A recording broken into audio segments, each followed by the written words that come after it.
2 ans après l'amélioration du code minier, qu'est-ce que celui-ci a produit au bénéfice des populations locales, surtout? Nous allons en savoir dans cette émission consacrée à la province du Lualaba avec Josué Muyumba. Bonjour et bienvenue. Merci Crispa. Vous gérez la communication de la gouverneure intérimaire Fifi Masuka Saini, déjà une année à la tête de cette province minière, une province riche. Lualaba parle d'elle un peu partout à travers l'ensemble du territoire national. Qu'est-ce qui est fait? On va en savoir un peu plus. Mais avant de vous recevoir, je vais demander ces reportages fraîchement tournés à Tenke Fouroumé. Nous sommes dans les territoires de Lubudi. Est-ce que le code minier porte ses fruits? Reportage, réalisation.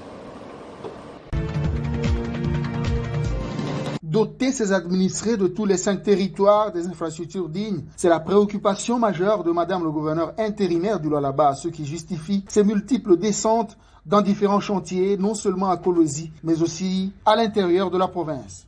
Après les artères de la capitale provinciale, Marie-Thérèse Masuka était le vendredi 4 février 2022 à Tenke, dans le territoire de Lubudi. L'autorité provinciale a eu droit à un accueil sans précédent. Aucune couche de la population n'a accepté de rater l'occasion de rencontrer cette femme d'exception passionnée de servir sans relâche ses administrés. Dès son arrivée, Marie-Thérèse Masuka a été reçue par l'administrateur du territoire sous les honneurs militaires. L'autorité locale s'est dite honorée par la présence de la chef de l'exécutif provincial et sa suite. Elle a remercié Masuka Saini pour son implication dans l'octroi des bourses aux élèves de cette contrée de la province du Cobalt. Nos remerciements s'adressent à vous, Son Excellence, non seulement pour vos visites dans le territoire de Lubudi, mais aussi pour votre implication en bonne mère de famille dans l'apport de plusieurs solutions aux difficultés vous adressées par notre population dans le domaine de la santé, de l'éducation, de la sécurité et celui des infrastructures. Marie-Thérèse Masuka a rendu un vibrant hommage au chef de l'État Félix Tshisekedi, de qui elle tire l'inspiration de changer l'image de tous les coins du Lualaba. Nous voulons voir les réalisations qui ont été faites par la société TFL. Le chef de l'État, le président Félix Antoine Tshisekedi Tshilombo, qui se bat jour et nuit pour la gratuité de l'enseignement. Quand il était passé ici dans la province du Lualaba, Chimurimona Kalikuya, Félix Antoine Tshisekedi Tshilombo, anasema province ya Lualaba iko na maminere mingi, haina vile. Anapenda kuona masomo ya mzuri, hospitali ya mzuri, na batoto banze kuonekana beko na kula mzuri, haina vile. Nous encourageons la société TFM d'aller de l'avant et exécuter tout ce qui a été prévu.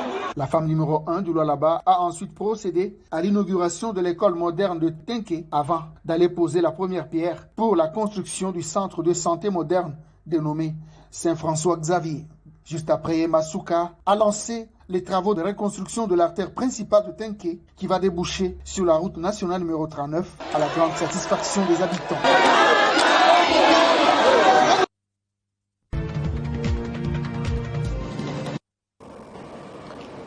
Avant de commenter ces reportages, je Muyumba avec moi sur ce plateau. La première question, pourquoi nous avons l'impression qu'actuellement Fifi Masuka Saini est la plus contestée des autres gouverneurs sur l'ensemble du territoire national? Plus contestée que par rapport aux autres gouverneurs. Contestée, les voix s'élèvent de gauche à droite sur place, ici à Kinshasa, voilà, depuis le départ de Richard Mouyej Manguinzman, excusez-moi. Vous savez, ça, je comprends. Beaucoup de langues se délient par rapport à cette gestion. Qu'est-ce qui ne va pas, vous qui êtes sur place, avant de parler de ces Vous savez pourquoi ça me fait sourire? Je suis content des voix qui se lèvent par-ci par-là depuis le début depuis l'accession de Mansouka Saïni à la tête de l'exécutif provincial, c'est parce qu'elle travaille, parce qu'elle est au four et au moulin, parce que sa joie, c'est de changer, d'améliorer la qualité de vie de sa population, de la population du Lualaba.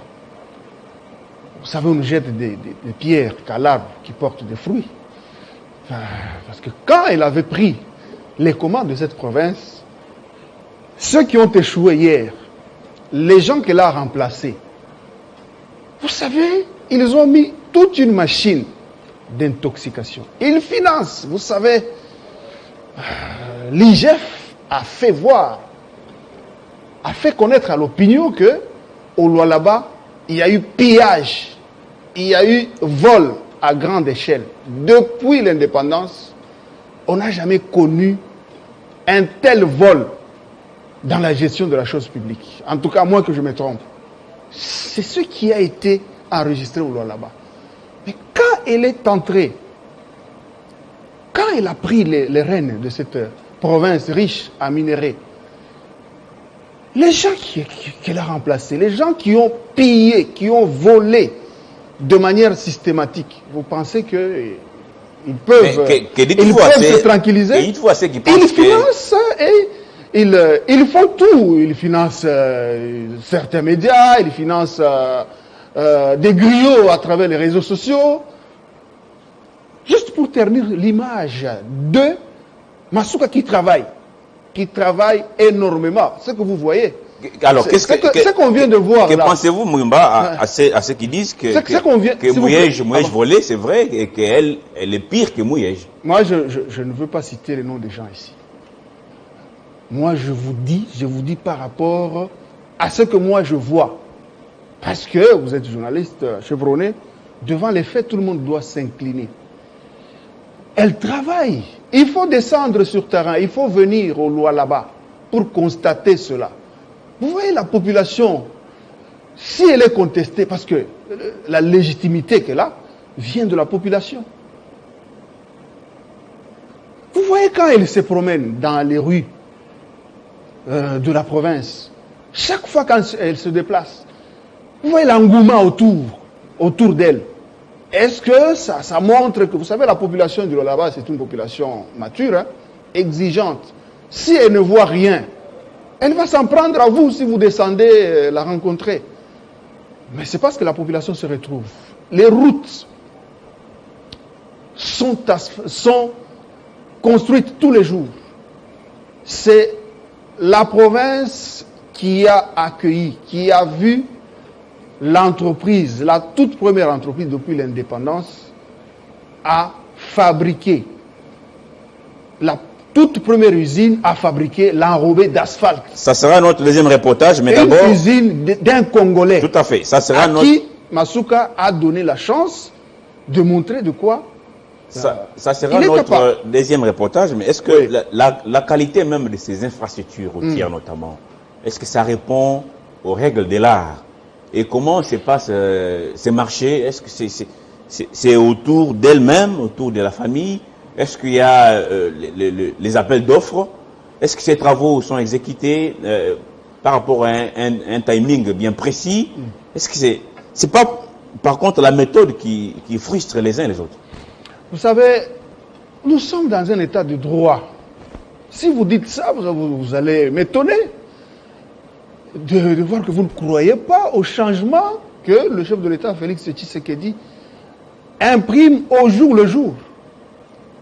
Dans ce pays, les gens qui étaient craints, les gens qui se faisaient passer pour des intouchables, qui ont commis beaucoup de bévues, qui ont assommé des coups fataux à la population sur le plan social, sont inquiétés aujourd'hui. Vous pensez que le chef de l'État, avec l'IGF, qui est mise sur pied, qui travaille d'arrache-pied pour faire la police de la gestion des finances publiques en République démocratique du Congo, de telles choses, de telles pratiques peuvent continuer? dans une province stratégique comme le Lualaba. Non, les marchés sont octroyés selon les normes à la matière, selon les services étatiques en la matière, le service de passation des marchés. Ça se fait normalement. C'est pourquoi vous voyez, chaque fois que l'IGF vient régulièrement, vous n'entendrez jamais qu'il y a eu opacité dans l'octroi de marché ni dans la gestion des finances publiques. C'est pourquoi aujourd'hui, je crois, c'est vous qui aviez lancé ce terme, ce surnom de gestion de Masuka, la gestion orthodoxe. Je me rappelle bien quand vous étiez au Lualaba pour tout à fait pour ce rappel. La gestion exceptionnelle qui est déployée au niveau du Lualaba. Nous avions fait ces constats, oui, les travaux qui s'est fait sur place. Nous avons vu ces reportages fraîchement tournés sur place au Lualaba. Nous sommes dans les territoires de Lobuli à Tinké-Font-Romain. Une école moderne construite déjà. On parle d'un centre hospitalier. Est-ce que c'est suffisant par rapport à la quantité de minéraux sortis du sous-sol? Est-ce qu'on doit se limiter à ces simples gestes? C'est ça le combat de Masuka. C'est ça la mission que le chef de l'État, Félix Tshisekedi, lui a confiée. Je l'ai dit plus d'une fois, je crois, sur votre plateau, quand le chef de l'État est descendu au Lualaba.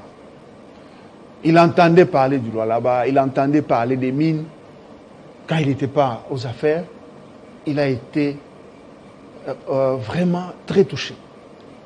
Il a été offusqué de constater que cette province qui nourrit presque toute la RDC ait une population qui a une vie semblable à celle du Moyen-Âge.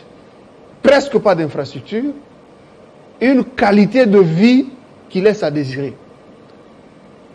C'est pourquoi il a donné la mission, une mission précise à Masuka de changer l'image de cette province. Doter au Lualaba les infrastructures à la hauteur de ces innombrables richesses, à la hauteur de ces richesses minières. C'est ce qui se fait. Si vous regardez en une année, vous parlez d'une année de gestion de Fifi Masuka, juste seulement la ville de Kolwezi, la capitale provinciale, 40% d'artères, 40% d'avenues sont asphaltées. Et c'est chaque jour, en une année, je peux parler de moins d'une année, parce que les travaux d'envergure ont commencé au mois de février de l'année 2021. Est-ce que là, chaque jour. Est-ce que là, les mains libres? Est-ce que là, les mains libres? Est-ce qu'il y a des parapluies sur place? Est-ce que Kinshasa embête de temps en temps? Parce qu'on peut voir la volonté. On a vu beaucoup de volontés de province exprimer des volontés, mais à la fin, ça ne va pas jusqu'au bout de la logique, parce qu'il y a des pressions de Kinshasa, parce qu'il y a des conseillers, parce qu'il y a le membre de famille, parce qu'il y a. Est-ce que Masuka a les mains libres pour justement arriver à matérialiser cette volonté sur l'État exprimé? Lui-même l'a dit, il a constaté que les populations sont assez pauvres, alors que les minéraux passent, les étrangers arrivent, pauvres, et ils repartent millionnaires. C'est ça sa bataille. Vous savez, quand elle est entrée aux affaires, elle a commencé par combattre. Elle a commencé une lutte sans merci contre la fraude, la corruption dans le secteur minier. Elle a commencé par mettre sur pied des mécanismes. Elle a mis les moyens pour mettre fin à cette fraude qui a saigné les caisses de la province. Vous savez, comme vous l'avez souligné, dans l'ancien temps, il y avait des dinosaures à Kinshasa qui embêtaient les gouverneurs. Vous voulez construire, vous voulez matérialiser tel projet, un coup de fil. Vous avez combien là-bas? Envoyez autant. Vous voulez payer le personnel, un coup de fil. Et quand vous voulez résister, on vous dit est-ce que c'est par votre volonté que vous êtes là-bas? Est-ce que ça ne continue pas? Ce sont ces gens qui vous ont placé là-bas? Est-ce que ça ne continue pas, ces systèmes? C'est un système. Des coups de fil. C'est pas facile de démanteler ce système, mais le chef de l'État l'appuie pour qu'elle soit suffisamment protégée parce qu'elle traduit valablement sa vision. Le peuple d'abord. La vision qui est centrée sur les intérêts du peuple au détriment des intérêts personnels. C'est ça. C'est ce qu'on constate là-bas. Elle-même, c'est pas pour rien, vous l'avez surnommée la Jeanne d'Arc. C'est pas une question de flatterie ici. C'est question de voir ce qu'une personne fait, ce qu'une femme d'exception fait pour l'intérêt de nos compatriotes. Vous savez, dans notre pays où nous avons l'habitude de vanter, de reconnaître les mérites des gens seulement après leur mort. Oh, il était un grand, il était ceci ou cela, les gens ont pleuré. Etienne Tshisekedi, les gens ont pleuré. Mouzé Laurent Désiré Kabila. Seulement après la mort des personnalités, des hommes, des valeurs qu'on a pu avoir dans ce pays, qu'on a des beaux discours pour vanter leurs mérites. Mais on a des héros vivants. Nous avons une héroïne vivante dans le Lualaba qui refuse plus d'une fois, je l'ai entendu dire, parce qu'il y a des gens, il y a certains Chinois qui favorisaient la corruption au Lualaba à l'époque, quand il a accédé aux affaires, sont venus avec des enveloppes. Mais elle les a chassés. Parce qu'elle n'est pas entrée en politique pauvre. Hein. Elle est entrée en politique. Elle avait suffisamment de moyens elle les a chassés, pour garantir l'avenir de ses enfants, ses petits-enfants. Elle est entrée en politique par passion. Elle les a chassés, attendez. C'est une bonne chose aujourd'hui parce qu'on n'a pas beaucoup de temps. Faut y aller vite. Vous parlez de combattre la fraude minière, les antivalaires et tout. Mais aujourd'hui, on constate que là-bas, notamment à Kolwezi, il y a des dépôts de minerais un peu partout. Est-ce que c'est une bonne chose? Pourquoi vous n'avez pas pu aller jusqu'au bout pour finir ces centres de négoce qui devaient centraliser un peu tout ça? Est-ce qu'on va combattre toutes ces choses en laissant les dépôts de minerais pulluler un peu partout? Vous savez, c'est un processus. Je crois le centre de négoce, le centre moderne de négoce, les travaux vraiment sont presque terminés. D'ici là, je crois. Mais ça devait être une grande priorité pour vous. C'est la priorité, mais il fallait commencer d'abord quelque part. Il fallait commencer quelque part plus tôt et y arriver petit à petit. Vous savez, on parlait de la lutte contre la fraude dans le secteur minier. Il y a des acteurs. Vous savez, le mal est tellement profond dans ce pays. Vous savez, ce sont des monstres qui ont bâti qui ont bâti tout un système un système de corruption. C'est toute une chaîne. Toute une chaîne construite pendant de longues années. C'est pas aujourd'hui ou demain que ça peut être démantelé. C'est assez difficile, compliqué, pas facile d'imposer l'autorité de l'État dans le secteur minier au Lualaba. Vous savez, l'État, on appelle cela, on a vu ça en droit constitutionnel, c'est la puissance publique. Personne ne peut défier l'État. Je vous ai parlé, il y a eu des hommes forts dans ce pays. Il y a eu des hommes forts. Depuis l'indépendance, on a vu des hommes forts. Mais parce que l'État reste l'État, la population, c'est la puissance. Quand elle vous donne le pouvoir, l'armée, la police, les services d'intelligence, personne ne peut vous résister si vous avez la volonté. Parce qu'elle a la volonté, elle le fait lentement mais sûrement, méthodiquement. C'est pourquoi il y a tous ces bruits. Les gens sont en train même, ils ont changé, parce qu'ils changent chaque fois de méthode. Même dans l'UDPS, parce qu'ils savent que le chef de l'État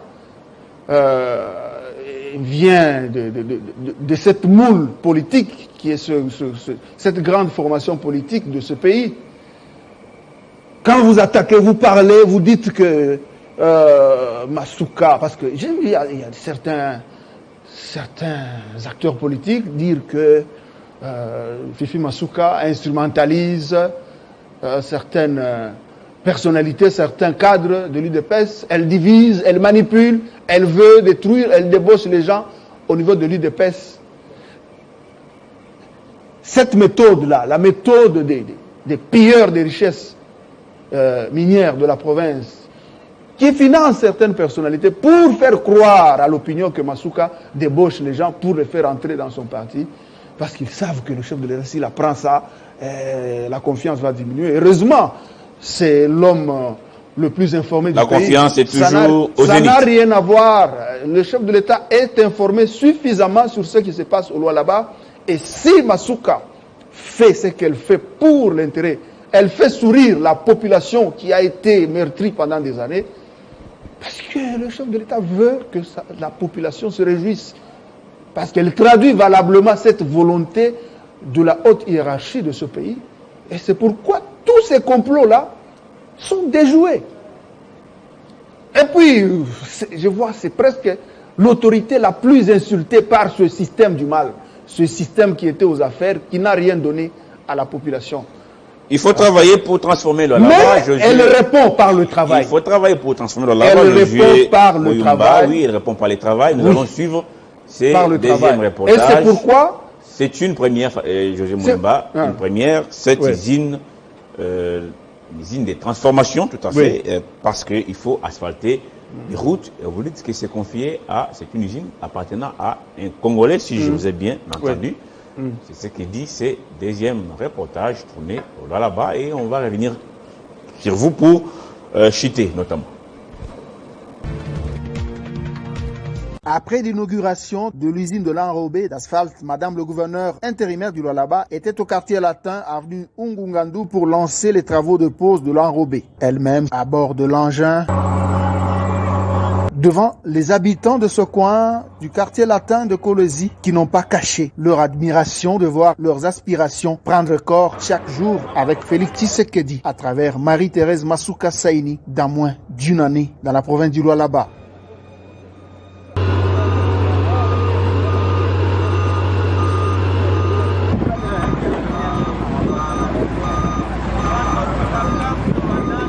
C'est incroyable, mais vrai. Bon, c'est ça l'évolution.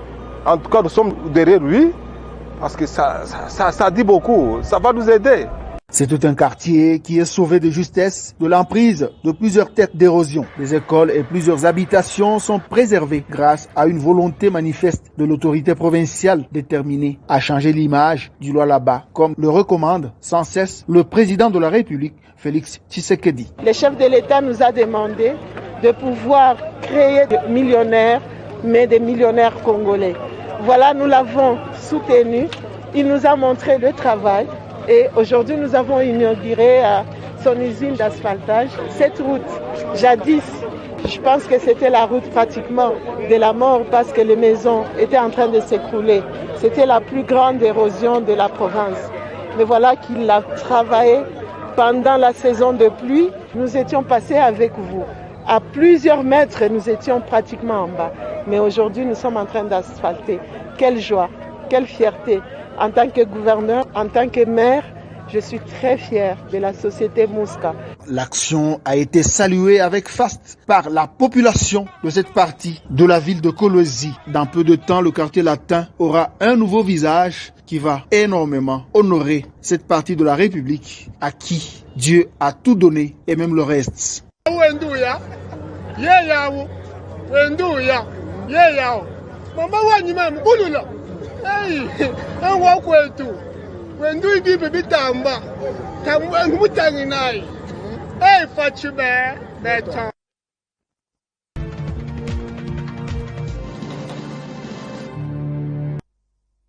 Alors, un peu de sourire parce que les reportages finissent avec cette langue des anges, oui, c'est bien fait. C'est quelle capacité cette usine? Bon, vous savez, je vais d'abord commencer par ce que vous venez de souligner. Ça montre la traduction de la joie de la population. La population qui a rencontré une dirigeante qu'elle attendait pendant des années. Une dirigeante qui est attentive à ses problèmes. Ça ne se force pas. On ne force pas quelqu'un à pouvoir sourire, à pouvoir se réjouir de la sorte. C'est ça que cet empire du mal veut faire croire. Quand on asphalte une route, eux veulent montrer que ce n'est pas de l'asphalte, c'est autre chose. C'est un montage. C'est pourquoi, même dans mon équipe, moi-même, ces gens sont allés, ils vont plus loin jusqu'à chercher à m'éliminer physiquement. Plus d'une fois, j'ai été attaqué chez moi. Plus d'une fois, les membres de ma cellule attaquaient la cellule de communication. On sent que ce n'est pas du tout facile de travailler dans cet environnement. C'est pas facile, mais nous sommes déterminés. Masuka est déterminé et nous tous, à ses côtés, nous sommes déterminés à donner à la population les infrastructures qu'elle mérite. Je dois rappeler C'est pourquoi ces forces du mal ne peuvent pas nous vaincre parce que nous sommes du côté du bien. Le côté du bien, c'est le côté de Dieu, c'est le côté de l'État. Et ils ne vont pas nous vaincre. Je dois rappeler que nous avons été sur place dans ces quartiers, quartier latin. Quand je dis nous, c'est moi et mon collègue Paty Ambroise. On avait constaté qu'il y avait beaucoup de têtes d'érosion qui est poussée. Et là, on sent cette transformation. Je sais quelle est la durée de vie de ces routes que vous asphaltez dans ces quartiers inondés de têtes d'érosion. Je ne sais pas combien de têtes ont été déjà combattues, mais ça reste à saluer cette action. Tout cas, par rapport à ce que nous avions vu, je ne vais pas faire les Saint-Thomas ici. Je sais que d'ici quelques jours, on pourra peut-être faire un autre constat sur place pour finalement tirer une ligne de démarcation entre les deux temps. Voilà. Vous savez, le temps, c'est ce qu'on a constaté et ce qui se fait maintenant. C'est quelle durée de vie par rapport à ces routes? En tout cas, la durée de vie, c'est pas moins de 10 ans. C'est pas moins de 10 ans. Mais 10 ans, c'est un mandat. C'est au moins. Si vous avez 10 ans comme gouverneur de province, donc vous passez. Non, s'il n'y a pas d'entretien, ça va aller même à plus de 10 ans. Parce que vous voyez, avant d'asphalter, il y avait d'abord un travail de fond, d'érection de voies de canalisation. C'est une entreprise totalement congolaise, appartenant à Moïse Mukepe. L'entreprise Muska Engineering. C'est un jeune qui a étudié à Kolwezi. Il y a des compétences là-bas. Qui a étudié au Katanga. Il y a des compétences sur place. Qui a fait la polytechnique à l'université de Lubumbashi. Il fait ses preuves. Il se bat avec le moyen de bord. Dans l'ancien temps, il avait commencé, il avait travaillé, vous savez, c'est un domaine de requin. Il a été découragé parce que c'est un Congolais. Vous savez, c'est ce que moi, j'aimerais encore insister là-dessus. Je l'ai dit plus d'une fois sur les médias de Kolwezi. Vous savez, nous les Congolais, nous devons briser avec le complexe d'infériorité. Nous avons été un tout petit peu détruits. Permettez que je le dise ainsi, par le système d'éducation nous laissé par les Belges. Les Belges. Un système qui vous fait croire que vous étudiez, après les études, on vous enseigne même à bien formuler, à bien écrire la lettre de demande d'emploi pour aller travailler chez les autres. Mes sentiments les plus et là, distingués. Ça met la population dans une position d'aliénation, de ne pas croire en elle-même, de ne pas avoir l'idée de créer quelque chose pour changer, pour améliorer les conditions de vie de sa population ou de la société.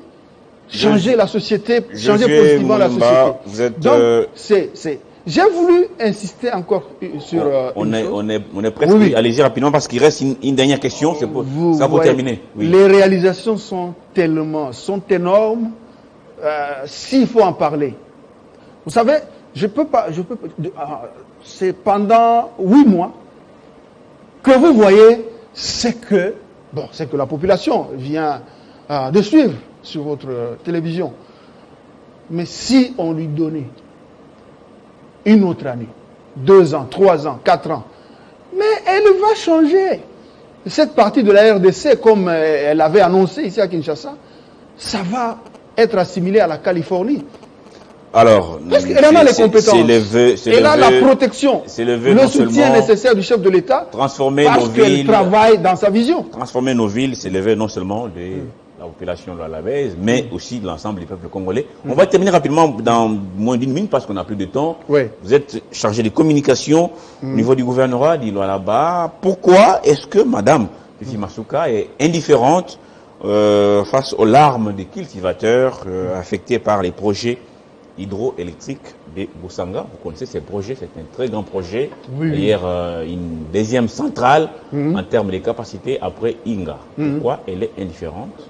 Qui vous a dit qu'elle est indifférente? Il ne faut pas suivre les oiseaux de mauvais augure. Il faut avoir l'habitude de descendre sur terrain pour confirmer ou infirmer ce que vous dites. Moi, je vous dis, c'est faux et archi-faux. Elle est toujours attentive à ce que la population lance comme cri, aux problèmes de la population. Vous avez suivi récemment, quand elle est partie à Tenké. Après Tenké, elle était à Fungurume. Et là, parce que chaque fois quand elle descend dans une contrée, parce que le Lualaba, ce n'est pas seulement Kolwezi. Parce que l'objectif qu'elle a, c'est de relier tous les 5 territoires de la province. C'est que les gens vous racontent là-bas que le barrage de Boussanga pour créer des problèmes tout autour. Il peut y avoir des petits problèmes minimisables. Mais ce n'est pas que ça affecte la survie de cette population. C'est faux et archi-faux. Hein? C'est un barrage qui va servir énormément la population et même les entreprises minières. Parce que le Lualaba, c'est le poumon économique. Il faut de l'énergie électrique. Vous savez, les infrastructures, vous venez de parler de Inga. Inga a été conçu pour une